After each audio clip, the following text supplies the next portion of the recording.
السلام علیکم ورحمۃ اللہ وبرکاتہ۔ میرے عزیز بھائیوں، کھانے پینے کے آداب کے حوالے سے آج ایک اہم تنبیہ کہ ہمارے معاشرے میں دیکھا جاتا ہے کہ اکثر لوگ کھانا شروع کرنے سے پہلے بسم اللہ پڑھتے ہی نہیں، اور جو پڑھ لیتے ہیں لیکن وہ بسم اللہ پوری پڑھتے ہیں، اور جو بندہ بسم اللہ کھانا شروع کرنے سے پہلے نہیں پڑھتا، یہ میرے عزیز بھائیوں انتہائی غیر مناسب بات ہے۔ بندے کو کھانا شروع کرنے سے پہلے بسم اللہ پڑھنی چاہیے، لیکن ہمارے کچھ بھائی دوست احباب ایسے ہیں کہ جو بسم اللہ تو پڑھتے ہیں لیکن بسم اللہ پوری پڑھ جاتے ہیں۔ یہ چیز اللہ کے رسول صلی اللہ علیہ وسلم سے ثابت نہیں ہے، بلکہ اس کے برعکس اللہ کے رسول صلی اللہ علیہ وسلم سے مروی ہے۔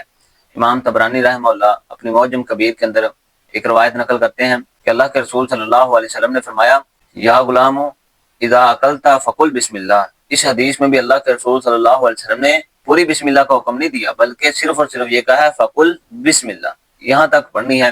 اس کے علاوہ پوری بسم اللہ پڑھنا اللہ کے رسول صلی اللہ علیہ وسلم سے ثابت نہیں ہے۔ اللہ تعالی ہمیں صحیح دین کو سمجھ کر اس پر عمل کرنے کی توفیق عطا فرمائے۔